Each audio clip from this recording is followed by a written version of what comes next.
చూస్తున్నారా ఇక్కడ fort vehicle ఉంది. ఇది వచ్చేసి ఎకో స్పోర్ట్ అనమాట. సో బండి వచ్చేసి మనకు కేవలం 4,50,000కి ఇస్తున్నారండి.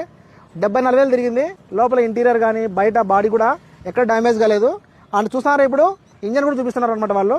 సో ఇక్కడ వచ్చేసి ఆల్ టైప్స్ ఆఫ్ వెహికల్స్ అయితే కనుక వీళ్ళు ఢిల్లీ నుంచి తెప్పించి అమ్ముతున్నారండి. అందుకే వీళ్ళ షాప్ పేరు కూడా ఢిల్లీ కార్స్ అనంతపురం అని చెప్పేసి వీళ్ళు స్టార్ట్ చేశారనమాట. మన అనంతపురంలోనే సంపద కాంప్లెక్స్ ఉంది కదండి బల్లారి రోడ్లో. సో అక్కడే ఉంటుంది ఆపోజిట్లోనే సంపద కాంప్లెక్స్కి. మీరు చూస్తున్నారు కదా లోపల స్టీరింగ్ కావచ్చు, మొత్తం డాష్ బోర్డ్ అంతా కూడా నీట్గా అయితే ఉందన్నమాట. కేవలం 4.5 lakhs ఇస్తున్నారు. అండ్ ఇది ఒకటే వెహికల్ కాదండి, ఇక్కడ ఆల్ టైప్స్ ఆఫ్ వెహికల్ అయితే అవైలబుల్ ఉంటాయి. సో మీరు అడ్వాన్స్ పే చేస్తే కనుక ఇక్కడ స్క్రీన్ మీద నెంబర్ ఉంది కదా, ఈ నెంబర్ కాల్ చేయండి. మీకు కావాల్సిన వెహికల్ వాళ్ళైతే కనుక ఢిల్లీ నుంచి తెప్పిస్తారు. అందులో భాగంగానే ఎన్ఓసి కూడా ఇస్తున్నారండి. మీరుంటున్న ప్లేస్ తగ్గట్టుగా రిజిస్ట్రేషన్ కూడా చేపిస్తారనమాట. సో వెరీ రీజనబుల్ అండి. మరి ఈ వీడియో నచ్చితే కనుక మీ ఫ్రెండ్స్ అండ్ ఫ్యామిలీ మెంబర్స్కి షేర్ చేయండి. అలాగే లైక్ చేసి ఫాలో చేయండి. ఇలాంటి వీడియోస్ మళ్ళీ వస్తాయి. మళ్ళీ కలుద్దాం. Bye bye.